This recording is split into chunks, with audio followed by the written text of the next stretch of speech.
आज आपण उपमा करणार आहोत। या वाटीत 1 वाटी जाड रवा घेतलेला आहे आपण। हा रवा आपण 5 ते 10 मिनिटं मंद आचेवर भाजून घेणार आहोत।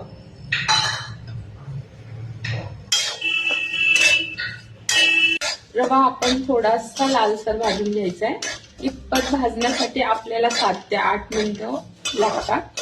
तोही मंद आचेवर भाजून घ्यायचा आहे। आता रवा भाजून झालाय तो आपण एका ताटात काढून घेऊया। 2 टेबलस्पून तेल घेऊया। थोडीशी मोहरी टाकूया। मोहरी तडतडली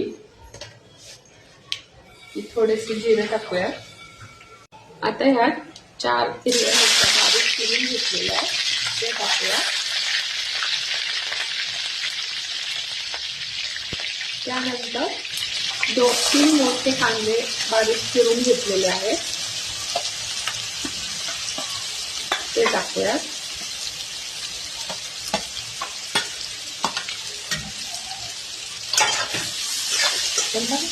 कांदा परतायचा। त्यानंतर ह्यात टोमॅटो टाकायचे।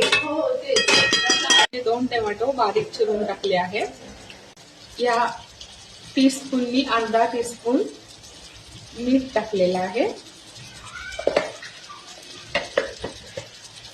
त्यावर थोडस हे 2 मिनिटं झाकून ठेवायचं। मीठ घातल्यावर 2 मिनिटं झाकून ठेवून हे परतून घ्यायचं। कांदा आता बऱ्यापैकी कांदा आणि टोमॅटो बारीक झालेला आहे। त्याच्यात रवा घालायचा। भाजलेला रवा टाकलाय आणि तो 2 मिनिटं परतून घ्यायचा। इथे मी ज्या वाटीने रवा घेतला होता त्याच वाटीने 2 वाट्या पाणी घेतलेलं आहे उकळवून। ते पाणी आता इथे ओतायचंय।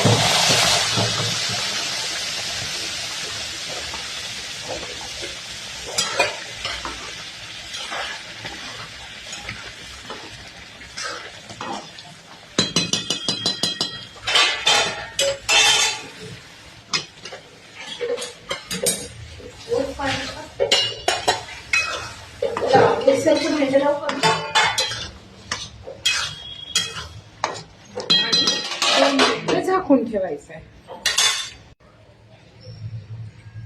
हे उपमा आता शिजून झालाय। त्याच्यात 1 चमचाभर तूप टाकूया।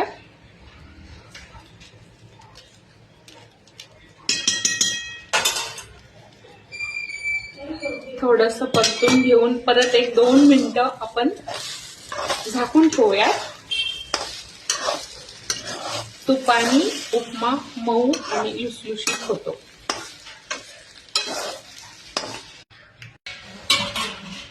वरतून थोडीशी कोथिंबीर पेरायची। आपला गरमागरम मस्त उपमा तयार झाला आहे। हा आता आपण एका प्लेट मध्ये घेऊया। गरमागरम उपमा तयार आहे। दही आणि शेव बरोबर सर्व करा। रेसिपी आवडला असल्यास लाईक करा, सबस्क्राईब करा आणि शेअर करा। थँक्यू।